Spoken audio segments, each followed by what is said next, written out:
शहरियार गुलबर्गा के लिए एक अफसोसनाक खबर है और तमाम एक कांग्रेस पार्टी की एक हरकत, बीजेपी की बहुत बड़ी हरकत, उसके बाद में एक छोटी सी अलीम पटेल की एक हरकत को मैं वाजे करना चाहता हूं शहरियार गुलबर्गा के लिए। बहुत से लोग सोशल मीडिया पे जेडीएस को अपनी तरफ से इल्ज़ाम आयद कर रहे थे। आपको ये आज साफ साफ कह देता हूं कि हमारे वार्ड नंबर 15-16 के कारपोरेटर कृष्णा रेड्डी साहब आज जाकर डीसी के पास में जो जीडीए की मीटिंग थी, जिसमें 5 एमएलसी जो बाहर रहते थे, जिन्हें नॉमिनेट करके हाई कोर्ट में पिछले 1.5 साल से कारपोरेशन में कभी बॉडी बनने नहीं दिया, हाई कोर्ट को जाकर इन पे केस कर स्टे लाकर इन तमाम परेशानियों के बाद में बीजेपी और कांग्रेस मिलकर हाई कोर्ट में इनके ऊपर स्टे लाने की कोशिश करे और इन पे केस करे। जब क्लियर हो गया तो 5 एमएलसी को गुलबर्गा उनके लोकल एड्रेस बनाए, उनके आईडी कार्ड्स बनाए, बनाकर ये लोग उन इलेक्शन में, कॉरपोरेशन इलेक्शन में उन्हें लाया। सबसे बड़ी गलती वो करे थे, कोई बात नहीं। अगर एआईसीसी के प्रेसिडेंट मल्लिकार्जुन खड़गे, उनका ये लोकल है, वो अगर आके वोट देते तो 33 होते। मैं जानता हूँ अलीम पटेल नहीं आए, कोई बात नहीं। क्यों? एक कारपोरेटर के नहीं आने से एआईसीसी के प्रेसिडेंट वो आने वाले इलेक्शन थे। अगर किसी पे इल्ज़ाम आयद करना है तो किसी पे नहीं हो सकता है सिवाय कांग्रेस के, क्योंकि खमरुसलाम के बाद में अगर खमरुसलाम साहब जिंदा होते, कांग्रेस में तो अब कोई जिंदा नहीं है, इस शहर में कोई लीडर नहीं है। इस वजह से वो एक 4 दिन पहले इंतज़ाम करते, 1 से 2 वोट बढ़ जाते, तमाम सूरत हाल को अपने काबू में रखते तो इंशाल्लाह हो जाता। तो उनके पास जो लीडर्स हैं, वो लीडरान भी 2 घंटे पहले गुलबर्गा तशरीफ लाए कांग्रेस के।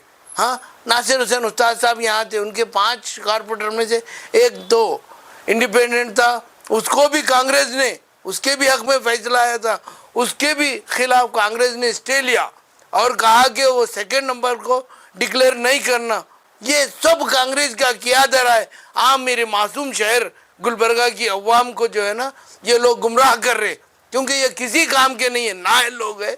और आने वाले दिनों में जिस तरह अभी कृष्णा रेड्डी साहब कुछ देर पहले बताए आपको, जिस तरह जीडीए की मीटिंग में क्या पास किया जा रहा था, आज दूसरा दिन है अलीम पटेल गुलबर्गा से गायब है। कौन किया? क्या उसका किडनैप हुआ, या उसके घर वाले छुपा दिए, या उसे ज़मीन खा गई, आसमान निकल गया, हो क्या गया है ये किसी को नहीं पता। वो सब लोग परेशान हैं। इसका मतलब ये है कि बीजेपी जो हरकत करती थी वो कर गई है।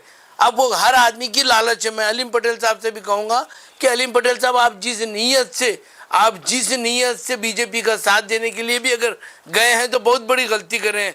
आज की आपकी मीटिंग कैंसिल हो गई, कल 1 दिन बचा है। तमाम एमएलएज आकर कल की मीटिंग में आपको, कल मीटिंग अटेंड कर अगर आपका क्यूपी फंक्शन हॉल वो लोग लीगल करते हैं तो फिर आपके नसीब है। मैं तो उम्मीद करता हूं कि कभी ऐसा हो नहीं सकता। मंडे तक अगर कोड ऑफ कंडक्ट लग गया तो उसके बाद क्या भरोसा है बीजेपी की सरकार आएगी और आपका हॉस्पिटल, वो आपका शादी खाना, आपका फंक्शन हॉल लीगल हो जाएगा? नहीं। आप सबसे पहले सोचते, एक काबिल आदमी है आप, आपको कांग्रेस ने ठुकराया था, नासिर हुसैन उस्ताद ने अपनाया था आपको, तमाम लोगों को छोड़कर। आखिरी दिन पे मैं आपके घर गया था, मैं नासिर हुसैन उस्ताद। मैं ये बात अवाम के साथ साथ अलीम पटेल को भी बोलना चाह रहा हूँ कि याद रखना, एक बार भरोसा टूट जाता है तो फिर कभी यकीन नहीं होता। 2013 में या कुछ, या उससे 2007 या 13 में एसके ग्रुप ने ये हरकत की थी, पलट के आप पहली बार, हाँ, कभी भी बीजेपी का मेयर बनने की कोशिश नहीं कर सके थे वो लोग, क्योंकि उनके पास नंबर रहने के बावजूद भी नहीं बना सकते थे। अब नंबर नहीं रह के वो लोग बना लिए हैं। और सबसे बड़ी मुबारकबाद देने के हकदार है हमारे कृष्णा रेड्डी साहब, जिन्होंने एक्ट पढ़कर जाकर डीसी को बताया, डीसी खुद एक्ट मंगवाकर पढ़कर आज की मीटिंग कैंसिल किया। वरना इस कौम के साथ गद्दारी होती,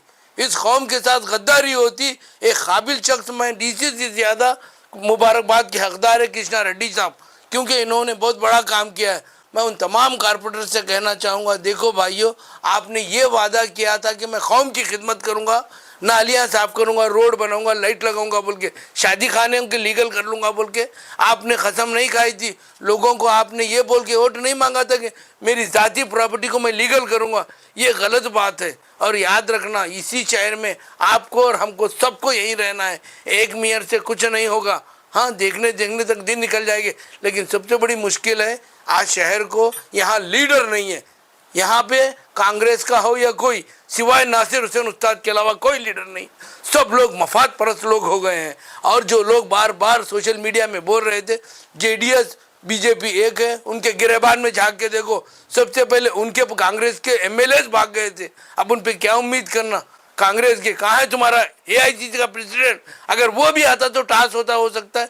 आज कांग्रेस जेडीएस मिला के मेयर बन सकती थी। अफसोस की मुकाम है कांग्रेसियों पे। मेरे को सबसे बड़ा अफसोस है कि एक आज हकीकत में आज मुझे ये महसूस हो रहा है कि नासिर हुसैन उस्ताद आज एमएलए होना चाहिए था, एक लीडर होता, एक ऐसा लीडर जिसमें जज्बा, जुनून और ताकत तीनों थी। ऐसा लीडर की ज़रूरत है। इंशाल्लाह आने वाले दिनों में हम ऐसे ही लीडर को जिता के लाएं। और मैं तमाम लोगों से कहूँगा कि आप गलत मशवरा ना दें कि बीजेपी जेडीएस, आपने कहा कि कांग्रेस बीजेपी बोल के, क्योंकि मुझे ऐसे नज़र आ रहा है।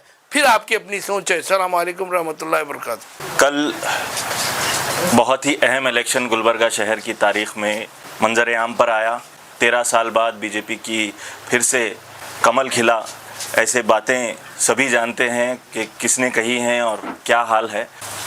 नासिर हुसैन उस्ताद साहब टीपू सुल्तान रहमतुल्लाह अलैह के शहदाई हैं, और अफसोस की बात यह है कि उनके पास एक मीर सादिक निकला जिसने उन्हें धोखा दिया, और जो वादा उन्होंने किया था कि एक सेकुलर हुकूमत आएगी गुलबर्गा की कॉरपोरेशन में, वो वादा पूरा ना हो सका। मगर हमारे मीर सादिक का हमारे पास निकलना और दूसरी जगह पर कांग्रेस पार्टी की जानिब से कांग्रेस पार्टी के सदर का ना आना, ये बड़ी ही हैरत अंगेज़ बात है। और ऐसा लगता है जैसे कांग्रेस और बीजेपी की साजिश रही है ताकि नासिर हुसैन उस्ताद साहब के हामियों को इख्तिदार हासिल ना हो सके, कॉरपोरेशन के अंदर इख्तिदार हासिल ना हो सके। इसके लिए वो लोगों ने, दोनों ने मिलकर साजिश की है। मल्लिकार्जुन खड़गे साहब ना आना, और उनके साथ में एक और बात बहुत सारे लोग भूल रहे हैं कि महज 2 दिन पहले बाबूराव चिंचनसूर बीजेपी को छोड़कर कांग्रेस में शामिल हो गए, और 20 तारीख को उन्होंने बीजेपी से रिज़ाइन दिया था, जबकि पूरा कर्नाटक जानता था कि 23 तारीख को इलेक्शंस होने हैं। और 23 तारीख के इलेक्शंस में अगर वो मौजूद रहते और कांग्रेस पार्टी में शामिल होने से पहले वो कांग्रेस की हिमायत में वोट डालने के लिए आगे रहते, तो शायद हम ये समझ सकते थे कि हमारा जो अलायंस है कांग्रेस के साथ में सेकुलरिज्म को बचाने की खातिर, वो कामयाब हो जाता। 34 वोट कांग्रेस के और जेडीएस के रहते और 33 वोट बीजेपी को हासिल होते।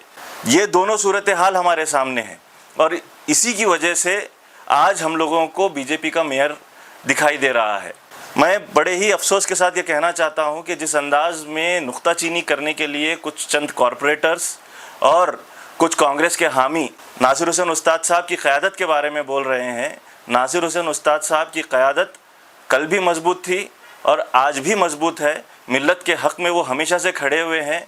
अगर वो चाहते तो 18 महीने पहले जब इलेक्शंस हो गए थे, उसी वक्त बीजेपी का साथ देकर वो मेयर बना सकते थे।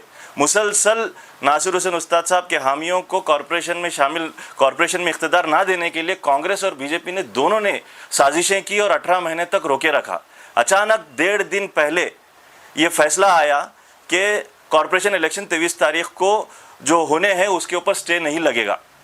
हम लोग ये उम्मीद कर रहे थे, ये समझ रहे थे कि बार बार कांग्रेस के जो लीडर्स हैं, आला ओहदेदार हैं, वो स्टे लेकर आ रहे हैं, जब भी इलेक्शंस डिक्लेयर हो रहे हैं उस पर स्टे लेकर आ रहे हैं। लेकिन अचानक से ये बात सामने आ गई कि अब मेयर इलेक्शन होने वाले हैं, और इसके लिए कोई प्लानिंग ना कांग्रेस की तरफ से नज़र आई, ना ही कांग्रेस के बड़े जिम्मेदारों की तरफ से नज़र आई, बल्कि खुले हाथों से बीजेपी को तोहफा देने का काम कांग्रेस पार्टी ने किया।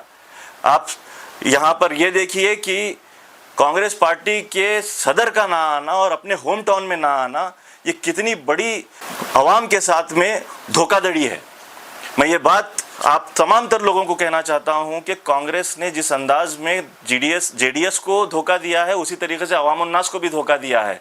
अगर वो आ जाते तो ये मुमकिन था कि हुकूमत कांग्रेस की और जेडीएस की बन जाती। साजिश के तहत नासिर हुसैन उस्ताद साहब के हामियों को और जेडीएस को इख्तिदार ना देने के लिए ये काम किया गया है।